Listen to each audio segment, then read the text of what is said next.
기도합니다. 하나님 감사합니다. 주님 말씀하여 주셔서 주의 종들이 듣기를 원합니다. 이 말씀이 우리 심령을 살리는, 영혼을 살리는 생명의 말씀 되도록 성령님 역사하여 주시옵소서. 또 이 땅에 코로나를 인해서 또 여러 가지 일들로 인해서 많은 고통받는 자들이 많습니다. 주님 불쌍히 여겨주시고, 특별히 주님의 은혜를 알지 못해서, 주님의 그 사랑을 경험하지 못해서 절망 가운데 죽어가는 많은 영혼들이 있사오니 우리가 그들을 바라볼 때 주님의 눈으로 긍휼히 여기게 하시고, 또 눈물 뿌려 기도하며 땀 흘려 헌신하며 선교할 수 있도록 주님께서 우리를 붙잡아 주시옵소서. 광야에서 이스라엘 백성들이 경험했던 그 은혜를 우리도 오늘 이 시간 경험하기를 원합니다. 주님께서 우리 가운데 함께하여 주셔서 우리의 삶의 끝에 주님의 이름만 높이도록 하나님 붙잡아 주시옵소서. 우리 특별히 육신에 연약한 종들이 있습니다. 하나님 치유하여 주시고, 또 기도하는 제목들이 있습니다. 하나님 기억하여 주시고, 주님께 영광되는 그런 기도의 고백들이 되도록 하나님 도와주시옵소서. 예수님의 이름으로 기도합니다. 아멘. 오늘 제목을 한번 같이 따라해 보시겠습니다. 광야의 은혜. 이스라엘 백성들이 하나님의 은혜로 구원을 받았지만 40년 동안 광야에서 연단받으면서 그들의 입술에서 많이 나왔던 것은 감사와 찬양이 아니에요. 어떻게 보면 광야와 그 이스라엘 백성들이 그 이전에, 광야로 들어가기 전에 살았던 애굽은, 이집트는 그 당시 최고의 문명 국가였습니다. 오늘날로 치자면 뭐 미국 같은 그런 강대국이었고, 또 문명이 발달했고, 풍성함이 있는 그런 나라였습니다. 그런 곳에서 비록 노예 생활을 했지만, 수백 년간 노예 생활을 했지만, 그래도 광야 생활보다는 그 노예 생활이 낫던 것 같아요. 본문을 보시면 특별히 이제 두 가지를 이야기하는데요. 4절과 5절을 같이 한번 읽습니다. 시작. 백성이 호르산에서 출발하여 홍해길을 따라 에돔 땅을 우회하려 하였다가 길로 말미암아 백성의 마음이 상하니라. 백성이 하나님과 모세를 향하여 원망하되 어찌하여 우리를 애굽에서 인도하여 내어 이 광야에서 죽게 하는가. 이곳에는 먹을 것도 없고 물도 없도다. 우리 마음이 이 하찮은 음식을 싫어하노라 하매. 아멘. 자, 이스라엘 백성들이 하나님의 인도하심을 받아서 애굽을 떠났어요. 떠난 거는 좋은데 하나님께서 그 조상 아브라함에게 주시기로 약속하신 약속의 땅, 가나안 땅에 가는 그 여정, 그 중간에 광야의 길이 있습니다. 사실 이 광야는 몇 달이면 지날 수 있는 그런 곳이에요. 왜 그러면 광야에서 하나님께서 그 이스라엘 백성들을 구원하시고 인도하신 거 하나님께서 40년 동안 그들을 훈련하셨는가에 대한 그런 궁금증이 생기죠. 하나님의 능력이 없으신 것도 아닌데 왜 40년 동안 이스라엘 백성들을 그렇게 연단의 시간을 두셨을까? 우리 그 본문은 두시고 우리 신명기로 넘어가서 8장을 한번 같이 보시겠는데요. 3절의 말씀 같이 한번 읽어볼까요? 시작. 너를 낮추시며 너를 줄이게 하시며 또 너도 알지 못하며 내 조상들도 알지 못하던 만나를 내게 먹이신 것은 사람이 떡으로만 사는 것이 아니요 여호와 입에서 나오는 모든 말씀으로 사는 줄을 내가 알게 하려 하심이니라. 아멘. 자, 그리고 나서 우리가 좀 건너가서 다시 한번 더 읽어볼 필요가 있는데 11절부터 한번 봅니다. 11절부터 우리 끝까지, 신명기 8장 끝까지 20절까지 한번 쭉 읽어봅니다. 11절부터 시작. 내가 오늘 내게 명하는 여호와의 명령과 법도와 규례를 지키지 아니하고 내 하나님 여호와를 잊어버리지 않도록 삼갈지어다. 내가 먹어서 배부르고 아름다운 집을 짓고 거주하게 되며 또 내 소와 양이 번성하며 내 은금이 증식되며 내 소유가 다 풍부하게 될 때에 내 마음이 교만하여 내 하나님 여호와를 잊어버릴까 염려하노라. 여호와는 너를 애굽 땅 종되었던 집에서 이끌어내시고 너를 인도하여 그 광대하고 위험한 광야 곧 불뱀과 전갈이 있고 물이 없는 간주한 땅을 지나게 하셨으며 또 너를 위하여 단단한 반석에서 물을 내셨으며 내 조상들도 알지 못하던 만나를 광야에서 내게 먹이셨나니 이는 다 너를 낮추시며 너를 시험하사 마침내 내게 복을 주려 하심이었느니라. 그러나 내가 마음에 이르기를 내 능력과 내 손의 힘으로 내가 이 재물을 얻었다 말할 것이라. 내 하나님 여호와를 기억하라. 그가 내게 재물 얻을 능력을 주셨음이라. 이같이 하심은 내 조상들에게 맹세하신 언약을 오늘과 같이 이루려 하심이니라. 내가 만일 내 하나님 여호와를 잊어버리고 다른 신들을 따라 그들을 섬기며 그들에게 절하면 내가 너에게 증거하노니 너희가 반드시 멸망할 것이라. 여호와께서 너희 앞에서 멸망시키신 민족들 같이 너희도 멸망하리니 이는 너희가 너희 하나님 여호와의 소리를 청종하지 아니함이니라. 아멘. 신명기는 광야에서 연단받은 이스라엘 백성들에게 주시는 일종의 졸업 연설과도 같은 말씀입니다. 한마디로 그거예요. 하나님을 기억하라라고 하는 겁니다. 기억한다는 게 단지 그냥 뇌로 그 하나님에 대한 기억을 갖고 살라는 뜻이 전혀 아니죠. 하나님을 사랑하며 살아라라고 하는 말씀입니다. 사실 오늘 여러분에게 꼭 전하고 싶었던 말씀은 만나의 의미예요. 만나. 우리가 만나하면 경험상 가장 비슷한 게 뭘까를 생각해 봤어요.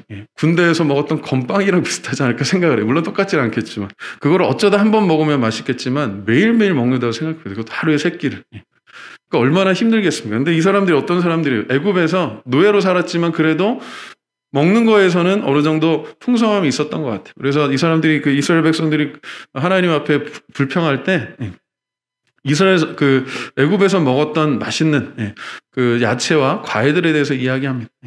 이스라엘 사람들이 원망하고 불평합니다.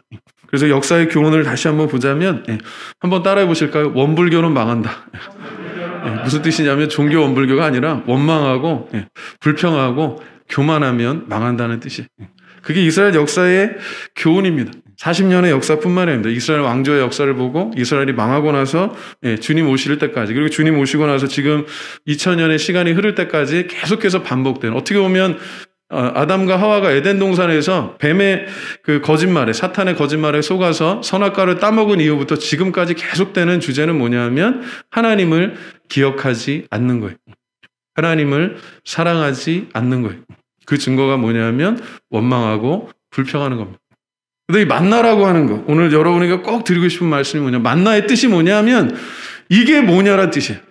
그 만나라고 하는 그 단어가요, what 그런 뜻이, 영어로 what, 이게 뭐냐, 이게 도대체 뭐냐, 한 번도 본 적이 없어요. 한 번도 먹어본 적이 없어요. 한 번도 만져본 적이 없어요. 아침에 이슬같이 내렸다가 오후가 되면 사라집니다. 저장도 불가능해요. 갖고 다닐 수도 없는 거예요. 매일매일 아침마다 나가서 믿음으로 걷어들이는 것밖에 없어요. 그렇게 40년을 살았어요. 옷도 자기가 입는 옷 한 벌 가지고 신발도 한 켤레 가지고 40년을 살았다고 생각해 보세요. 얼마나 끔찍해요. 특별히 여자분들, 그죠? 그런 훈련을 통해서 하나님께서 이스라엘 백성들에게 원하셨던 게 뭐냐면 한 가지, 하나님을 사랑하라라고 하는 거예요. 오늘날 우리 이 시대를 살아가는 모든 사람들, 성도들 마찬가지라고 저는 생각합니다. 하나님께서 우리를 사랑하셔서 우리에게 훈련의 시간도, 연단의 시간도, 기도의 제목도 주시는 줄로 믿습니다. 우리가 호주에 가면 캥거루라는 동물이 있다 하죠. 거기 처음에 호주에 갔던 서양인들이 그 캥거루가 이렇게 뛰어다니는 걸 보고 원주민들한테 물었습니다. 저게 뭐냐? 캥거루 그랬어요. 우리도 몰라, 그런 뜻이에요. 우리도 모른다는 뜻이에요. 캥거루가 우리도 모른다는 그런 뜻이에요. 만나도 우리가 생각할 때 이게 만나가 무슨 음식 이름이구나 이렇게 생각하지만 만나를 처음 보고 이게 뭔지 모르니까 이게 뭐냐라고 질문했어요. 근데 이게 뭐냐라고 하는 그 질문 속에 부정적인 요소가 강했어요. 맛도 없고, 여기 보면 뭐라고 이야기해요? 이 하찮은 음식을 우리가 싫어한다고 그랬어요. 하나님이 매일매일 주시는 음식이지만 그 음식이 나의 입맛에 맞지 않기 때문에, 내가 좋아하는 그런 음식의 재료가 아니기 때문에 하찮다라고 표현을 해요. 제가 이 말씀을 묵상하면서 많이 회개했습니다. 하나님이 주시는 많은 은혜가 우리 삶 속에 있는데, 저 개인적으로도 많은 은혜를 주시는데 우리가 하나님의 은혜를 귀하게 여기는 게 아니라 하찮게 여길 때가 너무나도 많아요. 우리가 이렇게 모여서 예배할 수 있는 거 하나님의 큰 은혜인 줄로 믿습니다. 우리가 함께 찬양할 수 있는 거 하나님의 큰 은혜인 줄로 믿습니다. 성도가 교제하는 거요, 저희가 함께 모여서 이렇게 식사 같이 하고 차 한잔 같이 하는 게 평소에는 그렇게 귀한 줄을 몰랐어요. 우리가 일상 속에서 하찮게 생각했던 것들이 사실은 굉장히 귀한 것들이었어요. 광야는 하나님의 은혜를 새롭게 경험하는 곳이에요. 우리가 일상 속에서 당연하게 생각했고 귀하지 않게 생각했던 것들을 가장 귀하고 가장 중요하게 여기게 되는 것이 바로 광야의 시간입니다. 우리가 인생의 산꼭대기에서 성공하는 것만이 중요한 게 아니라 어떻게 보면 인생의 가장 밑바닥에서 이 광야와 같은 곳에서 아무것도 우리가 스스로 할 수 없는 그곳에서 하나님의 은혜를 전적으로 의지하는 것 또한 특별한 복인 줄로 믿습니다. 이스라엘 백성들이 두 가지를 불평하죠. 여기에는 먹을 것이 없다. 두 번째로 여기에는 마실 물이 없다. 근데 오늘 이스라엘 백성들이 원망하고 불평하니까 하나님께서 그들을 훈련하기 위해서 불뱀을 보내십니다. 여기서 불뱀은 굉장히 맹독성을 가지고 있고 그 뱀에 물리면 아주 오랫동안 고통을 받으면서 서서히 죽는 거예요. 많은 사람들이 죽어가면서 자기들이 회개하는 거죠. 그 죽어가는 마당에 하나님 앞에 이스라엘 백성들이 회개합니다. 그들이 깨달은 게 뭐예요? 모세에게 이야기합니다. 하나님과 당신에게 우리가 원망해서 불평해서 이런 벌을 받았으니까 하나님께 당신이 기도해서 이 뱀들을 물러가게 해주십시오. 그래서 모세가 또 하나님 앞에 이스라엘 백성들을 대신해서 기도합니다. 그냥 뱀들이 물러난 게 아니라 하나님께서 특이한 말씀을 하세요. 노수로 그 불뱀의 형상을 만들어가지고 나무에다 다르라는 거예요.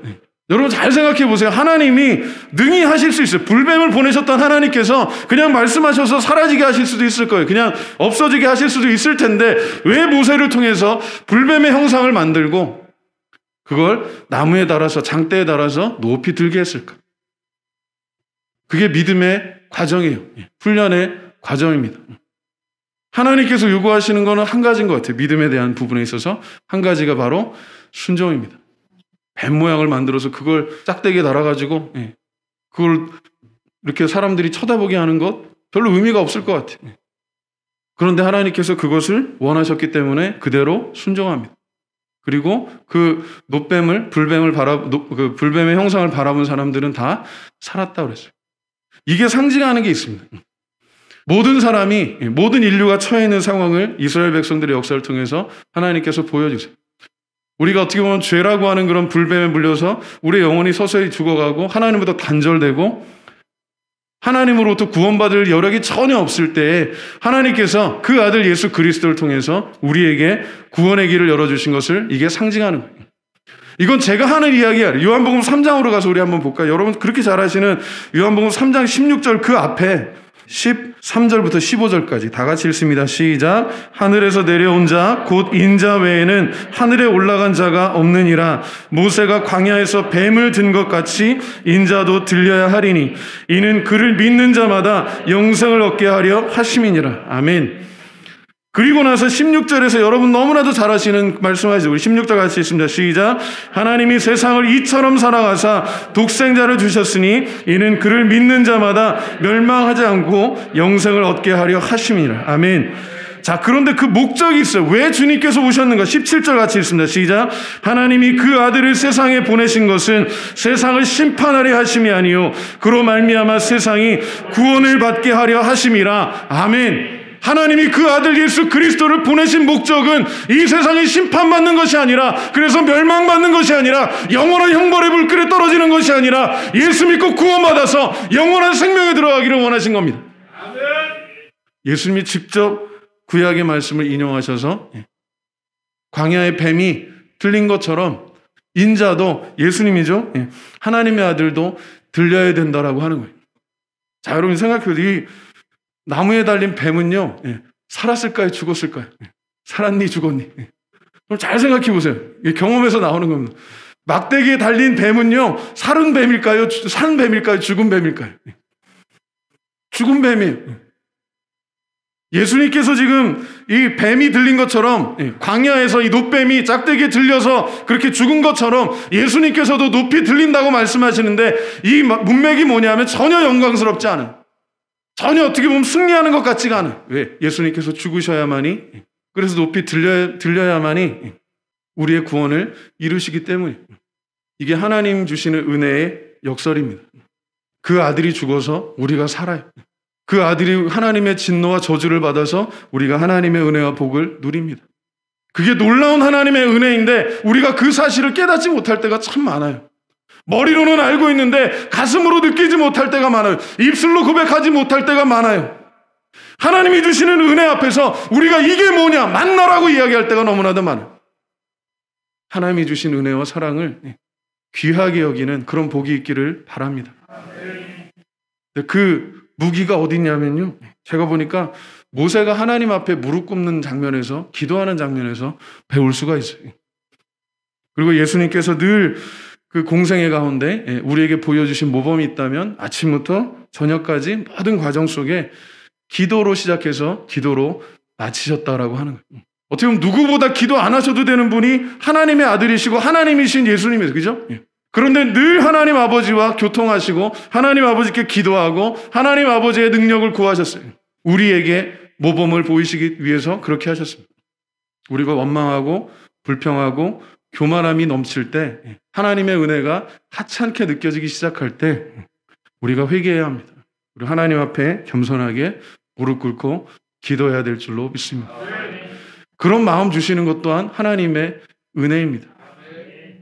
생각해 봅니다.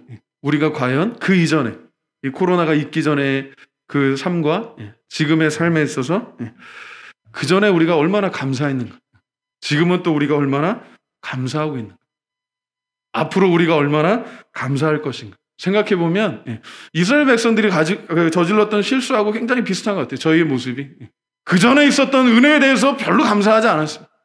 지금도 하나님께서 은혜를 주시는데도 감사하지 않아요. 하찮게 여기는 거예요. 이 코로나가 없어지면, 이런 상황들이 사라지면, 이런 어려움들이 사라지면 그때 내가 감사하고 그때 내가 기뻐하고 그때 내가 기도할 수 있을 것 같은데, 하나님께서 요구하시는 건 뭐예요? 지금 기뻐하라는 거예요. 지금 기도하라는 거예요. 지금 감사하라는 거예요. 우리가 이전에 감사하지 못했고, 이전에 기뻐하지 못했고, 이전에 기도하지 못한 건 회개합니다. 지금도 기뻐하고 기도하고 감사하지 못하는 건 또한 회개에 마땅할 것입니다. 우리가 그럴 때 내 마음속에 원망이 늘어나고 불만이 늘어나고 불평이 늘어나고 교만해질 때요, 우리의 시선이 누구를 향하느냐? 우리의 죄를 감당하시고, 우리의 죄를 대신해서 예수님이 죽으신 이유는 본인의 죄 때문에 죽으신 게 아니에요. 불뱀이, 그 노뱀이 막대기에 달려서 죽은 이유는, 그 상징된 이유는 뭐냐면 예수 그리스도께서 우리의 죄를 짊어지시고 우리 자리에 내가 저기 죽어서 내가 저기 매달려야 되는데 예수님께서 나의 죄를 대신해서 내 죄를 담당하시기 위해서 십자가에 죽으셨다는 것을 기억해야 됩니다. 그게 복음의 핵심입니다. 하나님이 세상을 사랑하셨다는 그 말이요, 거기에 여러분의 이름을 넣고 한번 읽어보세요. 그게 오늘의 결론입니다. 여기 세상 대신에 여러분의 이름을 넣고 하세요. 16절, 요한복음 3장 16절, 자기 이름 넣어서 있으면 세상 대신에 시작. 하나님이 이정민을 이처럼 사랑하사 독생자를 주셨으니 이는 그를 믿는 자마다 멸망하지 않고 영생을 얻게 하려 하심이라. 아멘. 다른 누구의 이야기가 아니라 바로 나의 이야기예요. 예수님께서 나를 사랑하셔서, 하나님께서 나를 사랑하셔서 그 하나밖에 없는 독생자를 우리를 위해 주셨어요. 1907년에 그 평양 대부분도 일어났을 때 그 장대현 교회가 세워졌었던 그 광장이 지금 김일성 동상이 세워져 있는 그 광장이에요. 그 복음의 뜨거운 능력이, 성령의 불길이 뜨겁게 역사하고 정말 주일날 예수 안 믿는 사람들조차도 자기 가게를 다 닫을 정도로 평양에 놀라운 부흥의 역사가 있었던 그때가 불과 100여 년 전입니다. 예수 믿던 사람들이 쫓겨나고 교회가 문 닫고 교회에서 운영하던 학교들이 문 닫고 나니까 어떤 일들이 생겼어요? 저렇게 어떻게 보면 멸망하는 그런 나라가 된 거예요.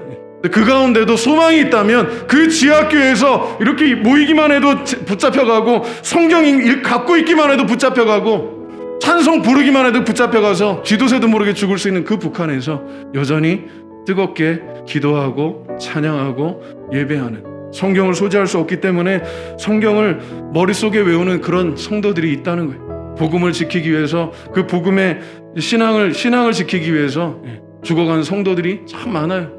그런데 오늘날 한국교회가 그 역사적인 선교의 빚을 잊으면 안 돼요. 하나님의 은혜를 잊어서는 안 돼요.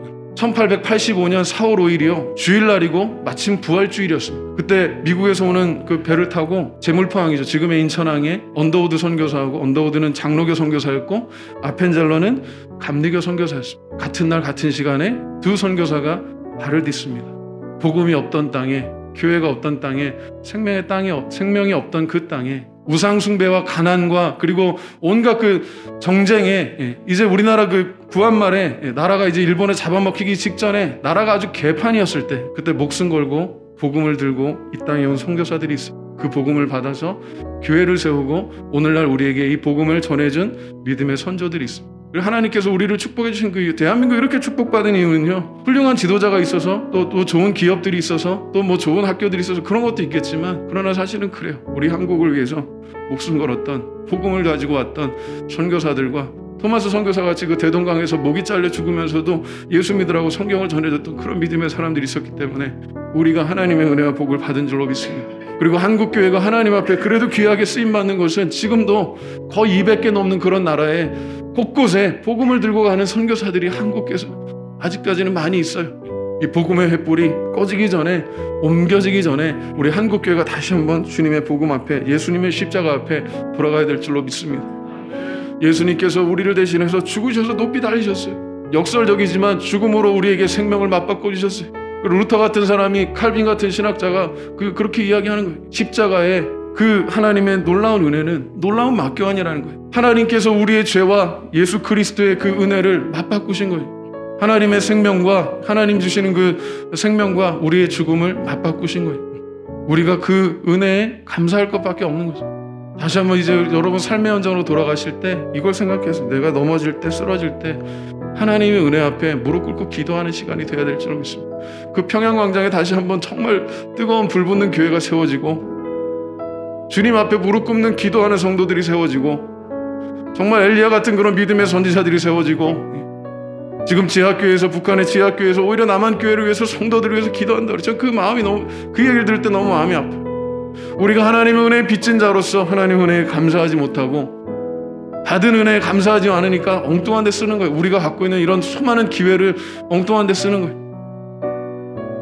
한국교회가 건물 짓다 망하지 않고, 한국교회가 다른 데서 어떤 큰 사업하다 망하지 않고, 정말 예수 그리스도의 복음 잘 전하는 일에, 그 본질적인 일에, 예수 그리스도의 증인된 일에 성공하는 우리 교회, 우리 한국교회 되기를 주님의 이름으로 축원합니다. 우리 기도합니다. 모세가 광야에서 뱀을 든 것 같이 인자도 들려야 하리니 이는 그를 믿는 자마다 영생을 얻게 하려 하심이니라. 하나님이 세상을 이처럼 사랑하사 독생자를 주셨으니 이는 그를 믿는 자마다 멸망하지 않고 영생을 얻게 하려 하심이라. 하나님이 그 아들을 세상에 보내신 것은 세상을 심판하려 하심이 아니요 그로 말미암아 세상이 구원을 받게 하려 하심이라. 아멘. 주님 감사합니다. 정말 죽을 수밖에 없고 지옥의 안방에 있을 수밖에 없는 불쌍한 죄인들을 주님께서 사랑하셔서 그 아들을 주신 것을 감사합니다. 그 아들 예수의 피로 우리를 구원하시고 우리의 죄를 사하시고 우리가 하나님의 자녀가 되어서 이제는 하나님을 찬양하고 하나님을 사랑하고 하나님을 축복하며 하나님의 놀라운 사랑을 증거하는 하나님의 자녀된 것을 감사합니다. 여전히 우리가 광야의 삶을 살고 있지만 그러나 여전히 주님께서 우리와 동행하시고 우리를 사랑하시고 우리를 인도하시며 특별히 우리를 연단하셔서 하나님의 영광을 위해 살게 하심을 믿고 감사합니다. 이 코로나 시대에 또 다른 연단의 시간을 살아가는 사랑하는 죄종들을 주님 기억하여 주셔서 정말 우리가 하루하루 살아가는데 하나님의 은혜에 감사하고 기뻐하고 기도하고 또 주님 우리가 축복할 수 있도록 하나님 도와주시옵소서. 우리 사랑하는 성도들 여러 가지 어려운 가운데서도 주님의 은혜를 소망하며 이 자리에 나왔습니다. 어찌 보면 우리가 정말 이 생의 처음이자 마지막 같은 그런 예배로 주님 앞에 드리는 그런 각오를 가지고 왔습니다. 하나님 붙잡아 주시고 인도하여 주시옵소서. 또 귀한 물질을 주님 손에 드립니다. 축복하여 주시고 평생 베풀고 나는 은혜와 복이 있게 하여 주시며 우리 가나안에 들어간 그런 복된 이스라엘 백성들과 같이 들어와도 복을 받고 나와도 복을 받으며 하나님 하는 모든 일 가운데 하나님께서 복을 주시는 그런 복된 성도들 되게 하여 주시고 특별히 영육간에